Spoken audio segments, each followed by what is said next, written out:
Are you in the mood for chicken parmesan, but you don't want to go through the hassle of making it or ordering it and not knowing what kind of damage you may be doing to your bites, points, or calories? Well, I have the perfect solution for you here. This is my magic chicken parmesan pie. Comes together so easily and gives you all the flavors of the original. So if you'd like to see how this is done, stick around because it's coming up next.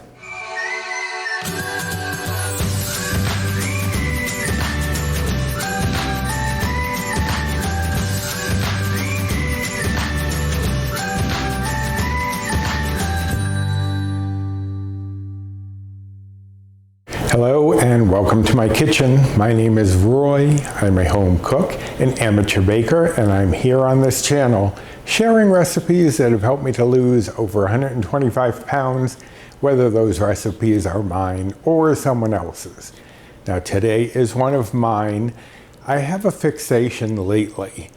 If you have seen the recent videos, I've done a few magic pies, and I thought, I've got to do a savory version. I'm sure I can come up with a savory version, and that's exactly what I've done today. Today, I'm going to be making a magic chicken parmesan pie. Now the board and the thumbnail do say chicken parmesan magic pie, but that's just because it fit on the board better that way.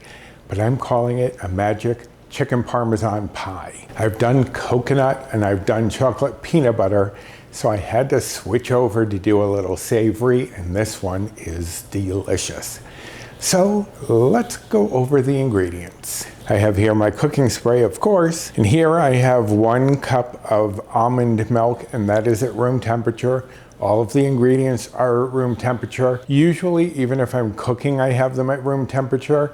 But since this is going to be baked, I definitely want to make sure that it's at room temperature so everything comes together a little more easily. I have here 1 pound of chicken breast that I have cooked and shredded, and I'll show you here how I poach my chicken breasts for things like this.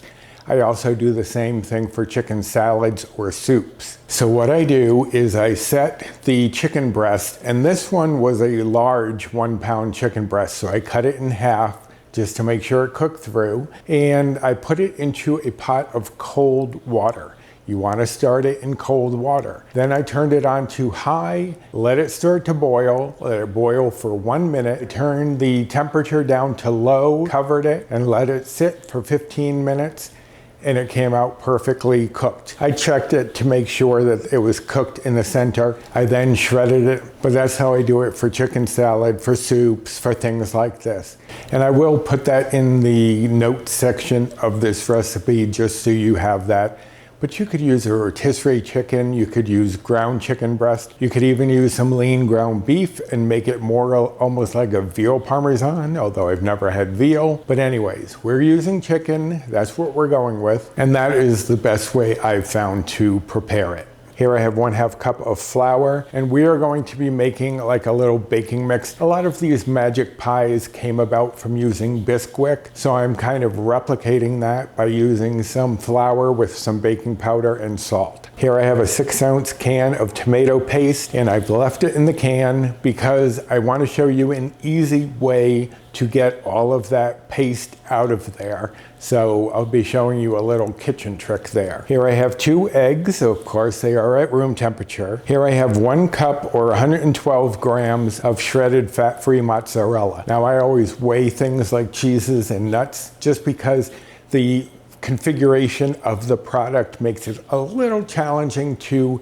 measure in a cup, but you can, of course. I just find weighing makes it a little more accurate for me, and this is divided into 1/2 cup here, 1/2 cup here, or 56 grams in each of those. Here I have 1/4 cup of Parmesan cheese that is grated, and that again is divided.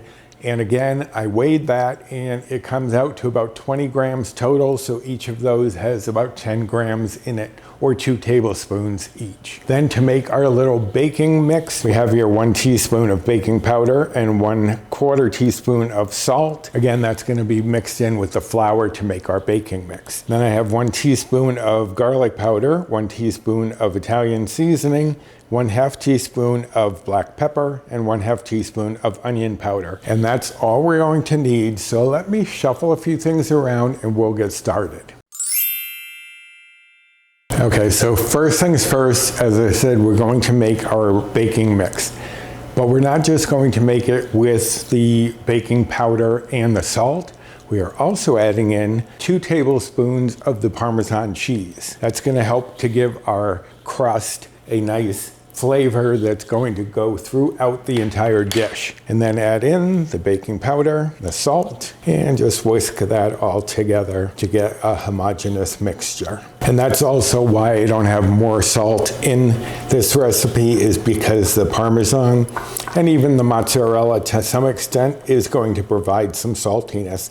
So I don't want this to be too salty. All right, so that's done. Move that out of my way. And I'm going to bring in a medium to large bowl. And to this bowl, I'm going to add in the shredded chicken, 1/2 cup of mozzarella cheese, the other 2 tablespoons of Parmesan, Italian seasoning, garlic powder, onion powder, and then just toss that together to get those seasonings distributed throughout our chicken. And if you see any larger pieces of chicken, you can break those up a little bit, but after I shred it, I usually run across it with a knife just to make the shreds a little shorter, because I don't want really long shreds in here.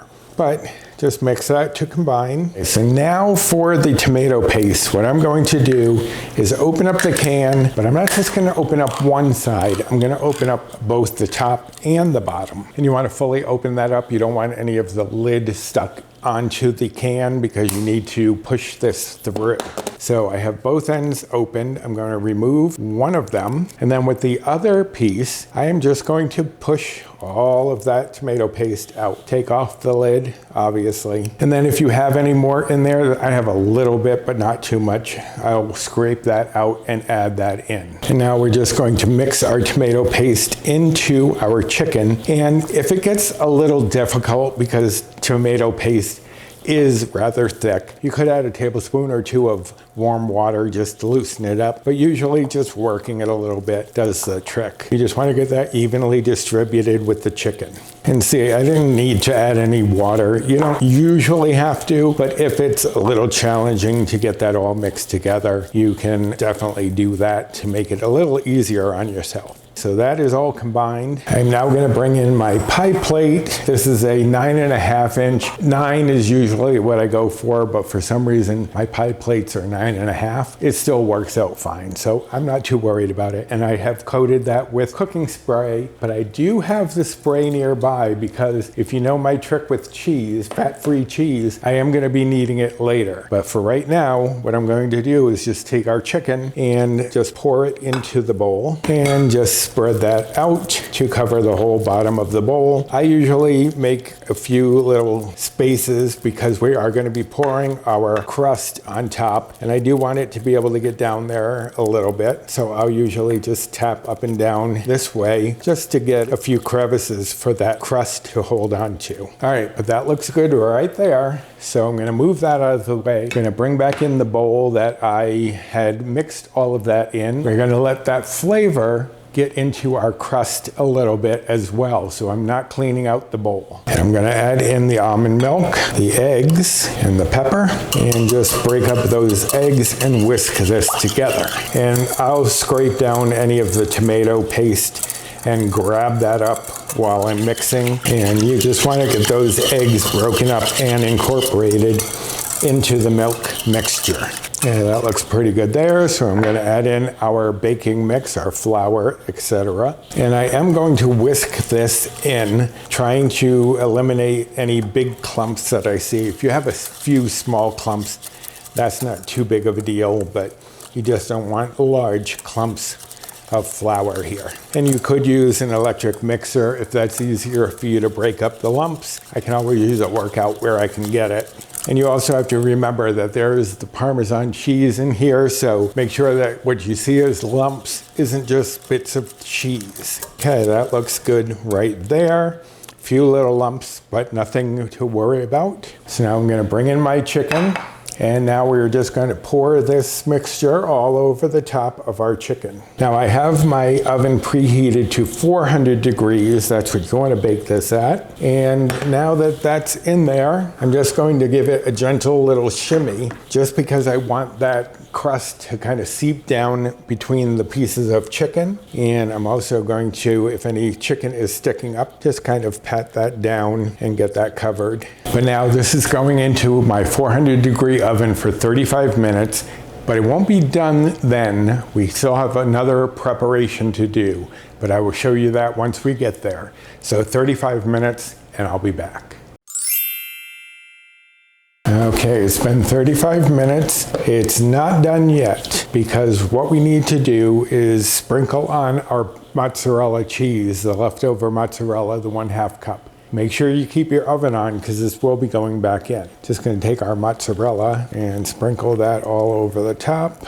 Break up any clumps. Sometimes this mozzarella does like to clump up a little bit. Look at that, fairly evenly distributed. And then of course my secret for using fat-free cheese is to spray it with a little cooking spray.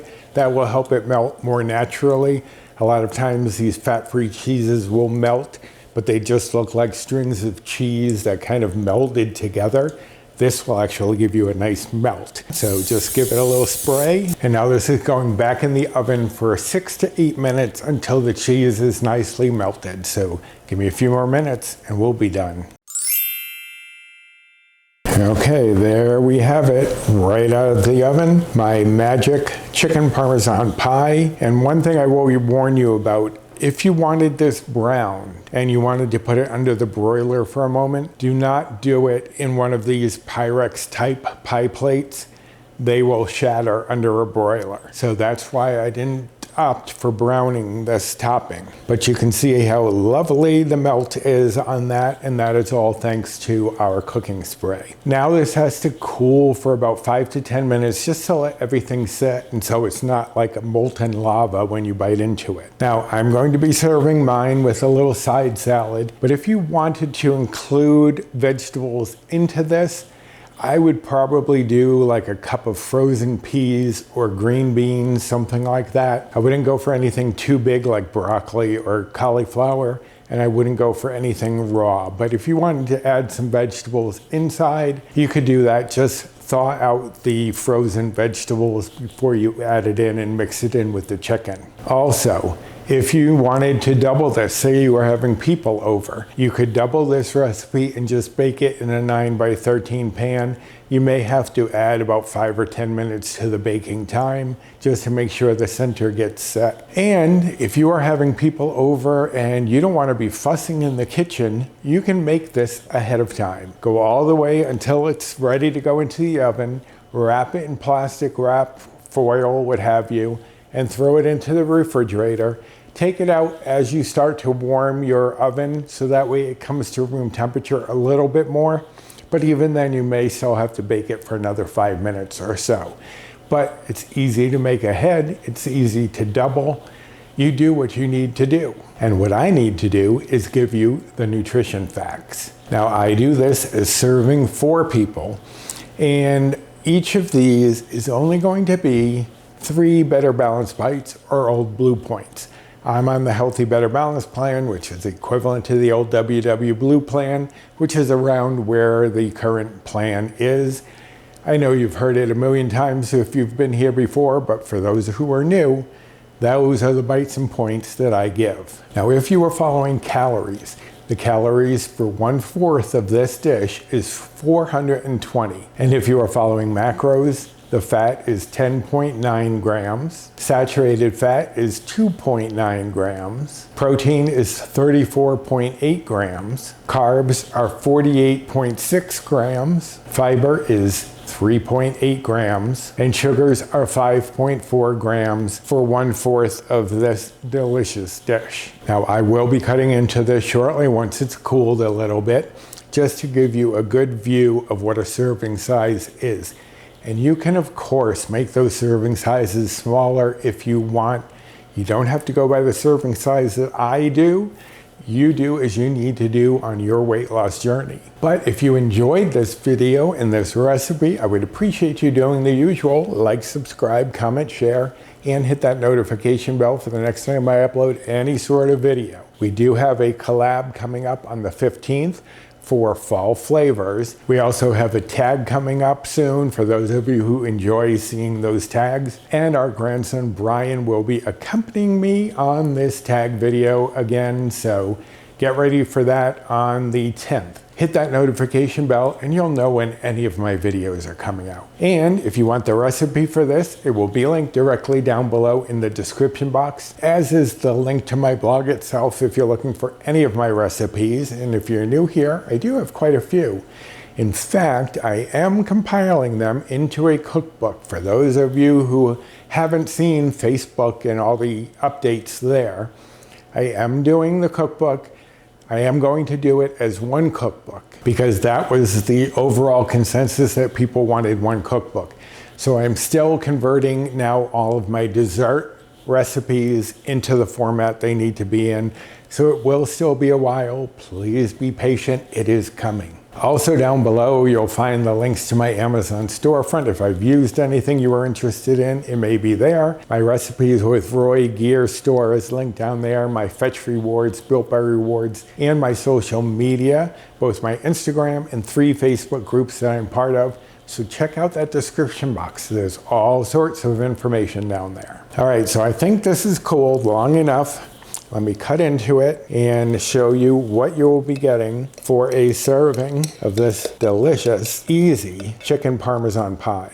Gonna take this and give myself a generous little portion here. The first piece is always the worst, so that's usually the one I end up taking. And that came out pretty cleanly. So there you have one portion of our magic chicken Parmesan pie. So good. Be great with a little salad, any other vegetables you want to do on the side, but we're about to go dig in. So until next time, bye.